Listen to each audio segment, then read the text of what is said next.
Bom dia, hoje é sexta-feira, dia 21 de agosto de 2020 e o nosso assunto de hoje está em Lucas, capítulo 24, do versículo 13 até o 35. Mas o versículo que nós vamos pensar é o 16. E os seus olhos, porém, estavam como que impedidos de o reconhecer. Nós vamos falar sobre o caminho de Emaú, né? Muito bem, vamos falar sobre essa passagem do Evangelho.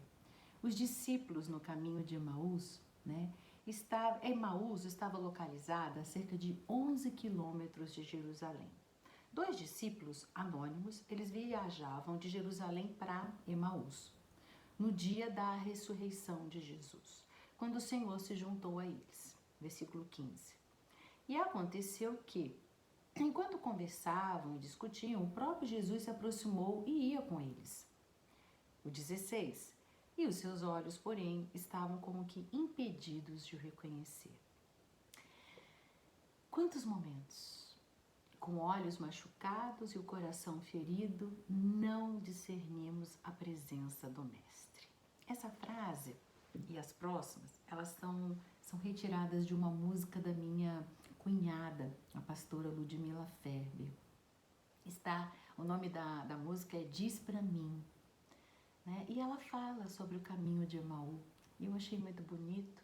Se a gente pudesse, né, a gente colocava a música junto com a nossa reflexão.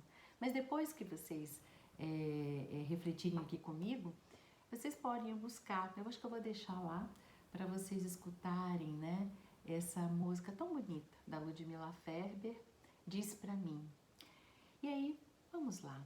Quantos momentos, com os olhos machucados, o nosso coração ferido, nós não discernimos a presença do Mestre.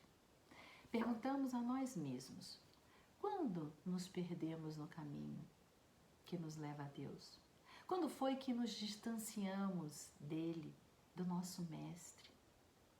Aflições, provações, essas provações que muitas vezes levaram a cada um de nós a ter sentimentos, né, que distanciam do amor de Jesus, adiando, deixando tudo para depois, né? Não, amanhã, mais tarde, no outro dia, não é assim?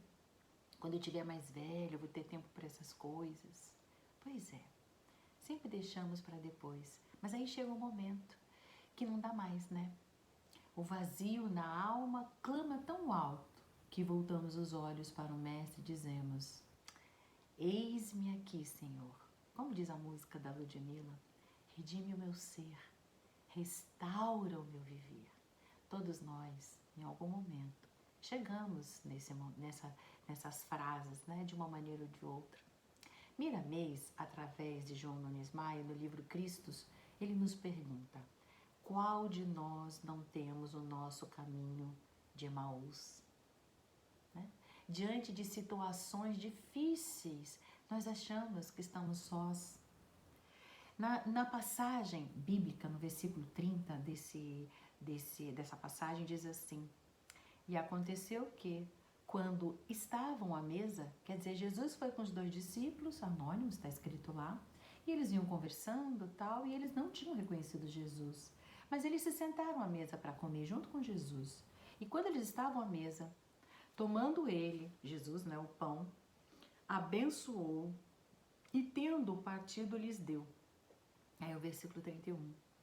E então se lhe abriram os olhos e o reconheceram, mas ele desapareceu na presença deles, né? Simbolicamente, gente, o pão da vida, né, é que fez abrir os olhos. O Evangelho, ele é o alimento da alma. É a hora, é através do Evangelho que nós dissipamos a nossa cegueira espiritual. Por quê?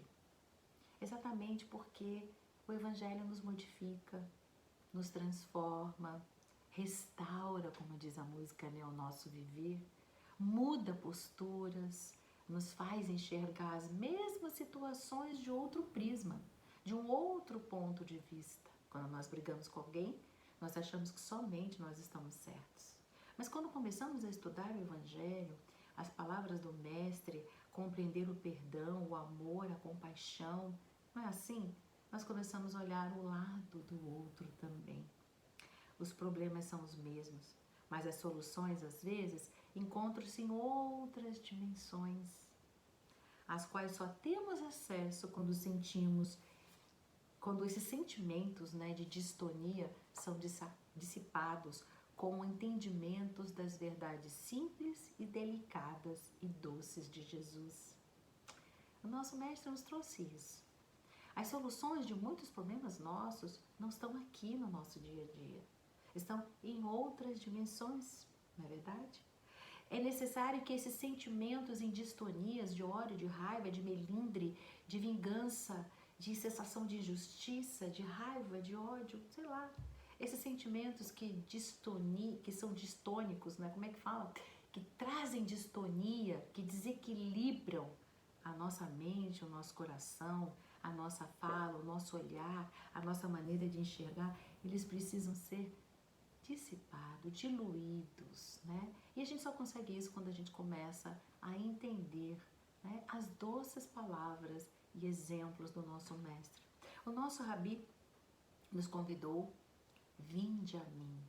Jesus não disse isso, mas nós ficamos esperando que Jesus, né, venha até nós. Mas ele foi muito claro, não foi? Ele disse: vinde a mim.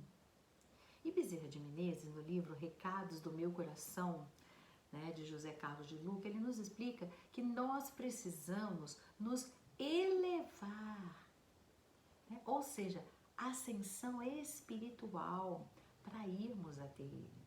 Muitos são os caminhos de ascensão espiritual, mas com certeza a porta que conduz a eles é definitivamente, gente, estreita. Está lá em Mateus capítulo 7, versículo 13 e 14. Entrai pela porta estreita, pois a porta fácil, ela é larga, e o caminho que a ela conduz é espaçoso, e há muitos que por ela entram.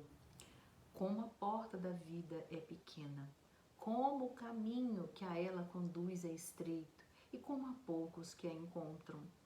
O Mestre, ele nos deixou este ensinamento nos orientando a usar o discernimento nas nossas escolhas. Tem o caminho estreito e o largo, o escuro e o claro, o certo e o duvidoso. Durante a bifurcação, utilizaremos o quê? A oração, aonde, gente, o invisível aos nossos olhos se torna presente na nossa mente, né? A resposta sempre vem. Na verdade, a resposta ela já se encontra gravada, inscrita na nossa alma.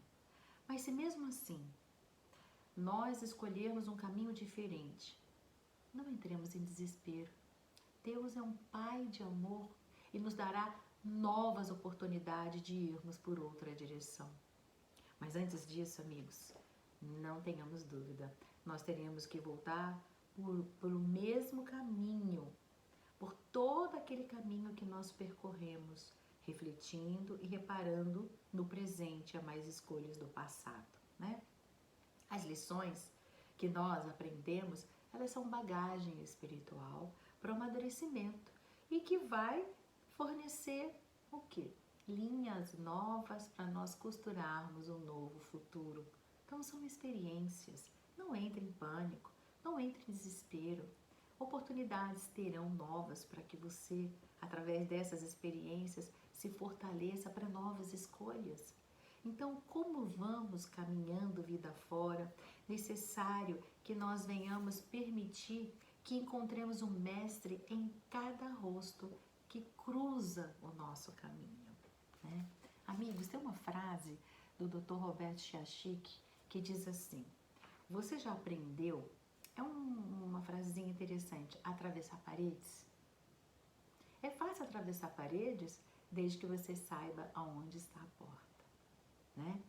Então, gente, sofrer, diz não o Dr. Roberto Chachik, a frase é do Dr. Roberto Chachik, mas quem fala é o Gilberto Cabege, né? Um livrinho pequenininho muito interessante. Ele fala assim: ser feliz é ponderação. E ele fala: sofrer faz parte da vida, porém só você pode decidir quanto você se permite sofrer e por quanto tempo. A vida, conta ele, não nos exige sacrifícios infundados e tolos. Ela apenas nos dá elementos para nos aprimorar, né? Para melhorar a nossa percepção e descobrir as nossas potencialidades. Observar ao redor e descobrir as portas que o conduzem para onde você quer ir verdadeiramente. Lhe dará então o sentido real de ser feliz. Continua o Gilberto Cabege. A felicidade consiste em saber que as portas existem e confiar que, tendo-se uma atitude correta, no momento certo, elas vão se abrir. E as portas serão amplas quanto a esperança que existe no teu coração. Não se atravessam paredes com força bruta e atitudes intempestivas. Presta atenção, isso é importante. Você está passando por uma situação difícil com alguém ou na sua vida profissional, social ou familiar? Olha o que ele diz: não se atravessa paredes com força bruta e atitudes intempestivas, mas sim com ponderação, paciência, preparo e determinação. É lindo, né? Eu deixei isso para o final para que a gente reflita cada vez mais, né? Que essas estradas de Emaús que nós todos atravessamos, nós não deixamos de lembrar que Jesus está sempre ao nosso lado, né? E nós não enxergamos muitas vezes, porque os nossos sentimentos estão dissipando, né? Sentimentos negativos dissipa o nosso equilíbrio, a nossa harmonia, para que nós consigamos enxergá-lo ao nosso lado. Mas ele está. Basta que nós comecemos a caminhar, né, com os olhos abertos do Espírito. Que vocês tenham aproveitado essa reflexão, assim como eu, através desse estudo, que aliás eu esqueci de dizer quais foram os livros, né, que foram tirados, né, essa reflexão. Um deles é a música da pastora Ludmila Ferber, né? Que é Diz Pra Mim, o nome da música, O Caminho de Emaús. O Pão Nosso, no capítulo 8, Palavras de Vida Eterna, 176, Renovando Atitudes, a página 53, e Alma e Coração, capítulo 9. Então, retiramos, né, e do livro do Gilberto Cabege, né? Então, eu espero que vocês tenham um excelente fim de semana, uma sexta-feira fria, né? Chuvosinha, mas muito gostosa para reflexões, para estudos, para leituras, né? E vamos trabalhar, certo? Um excelente fim de semana para vocês. Abraços fraternos.